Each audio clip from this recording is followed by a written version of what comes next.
중립성을 완벽하게 갖지는 못하겠죠. 스크린이라는 게 예를 들어서 사실 이렇게 말을 하지만은 모바일 스크린을 통해서 어떤 도시에서 뭐 그 체험할 수 있는 어떤 도시형 게임이라든가 빅게임 같은 것들을 만든다고 하더라도 사실은 우선 테크놀로지에 대한 레이어가 있고요. 그 다음에 그것에 대한 어떤 뭐 전파라든가 어떤 그런 통신망에 대한 또 다른 레이어가 있고, 그러니까 그 아까 말했던 그 테크놀로지 레이어는 어떤 그것을 정말 파고들어서 거기에 이제 심을 수 있는 어떤 프로그래밍이라든가 그런 뭐 소프트웨어라든가 이런 부분에서부터 시작해서 어떤 전파망이라든가 이런 것부터 시작해서 여러 가지의 그 다양한 레이어들이 있고, 사실은 오늘날 미디어 아티스트들이나 그런 것들을 상상은 하지만 많이들 제한받고 제약받는 게 그런 또 다른 레이어들이 거기 많이 껴있기 때문에 쉽게 접근하지는 못하는 것 같습니다. 그러니까 예를 들어서 도화지나 캔버스보다는 훨씬 더 그런 레이어가 더 강한 거죠. 또 한편으로 생각된 게, 그러면은 그 화이트 캔버스는 그러한 거에서 굉장히 중립적인가라는 생각도 한편으로 해보게 되었거든요. 그러니까는 그것도 결국은 어떤 히스토리라든가 굉장히 그 특히 이제 아트 히스토리라든가 여러 가지 그 뭐 어떤 갤러리에 대한 어떤 문맥이라든가, 그러니까 그 예술 공간, 예술 세계라는 어떤 하나의 그런 문맥에서 또 그 캔버스도 어느 정도는 완벽하게 중립적이지는 않을 수도 있다고 보거든요. 그러니까 어떤 조금 더 화이트 캔버스나 이런 것보다 스크린이 조금 더 레이어는 많겠죠. 어떤 그거 스크린을 생산해낸 어떤 회사부터 시작해서 뭐 여러 가지 기술적인 레이어, 사회적인 레이어, 뭐 공간적인 레이어, 많은 것들이 침투해 들어가겠지만 그럼에도 불구하고 그냥 어떻게 보면 표현의 장소는 여전히 될 수 있다는 생각은 변함이 없는 것 같습니다.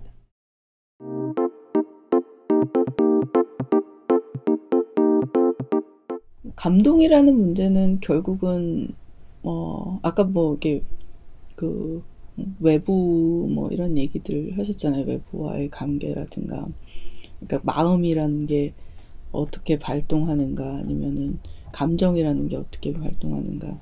그랬을 때 분명히 이제 뭔가의 그 자극이라든가 뭔가 그거를 유발하는 어떤 그거는 있을 것 같아요. 그게 정말 완벽하게 외부에 있는지 아니면 내부에 있는지 그거는 정확하게 알 수는 없지만, 어떠한 뭔가가 있고 거기에 의해서 뭔가 이렇게 움직임이 일어나는 그런 현상 같기는 해요. 감동도 마찬가지인 거거든요. 어떤 하나의 감정이라든가 어떤 정서적인 작용의 측면에서 봤을 때.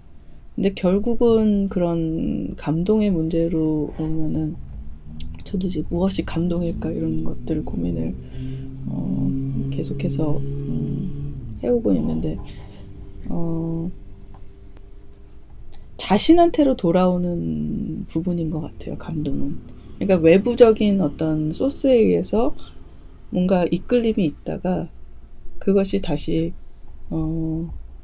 그런 생각을 통해서 다시 그러면 그게 나는 거기서 어떻게 되지? 아니면 그거를 굉장히 어떻게 보면은 어떤 숭고한 어떤 그런 그 감정으로 귀착되는 측면도 있을 것 같고요.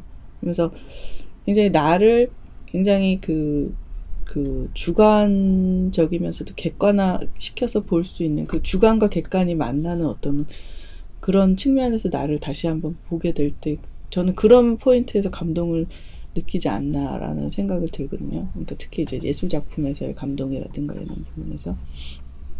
그랬을 때 디지털 미디어에서의 뭐 감동이라든가 이런 부분들도 결국은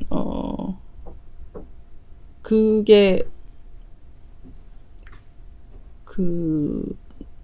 주어지는 경험이라든가 보여지는 경험이라든가 내가 경험할 수 있는 어떤 그런 경험이 그냥 정말 이렇게 그렇구나 라는 어떤 그 순간에서 머무는 단계가 아니라 그게 정말 다시 어떤 나한테로 이렇게 회귀될 수 있는 어떤 그런 여지를 준다 그러면 충분히 감동의 그 어떤 그 정서 아니면 그런 작용을 유발할 수 있을 거라는 생각이 듭니다.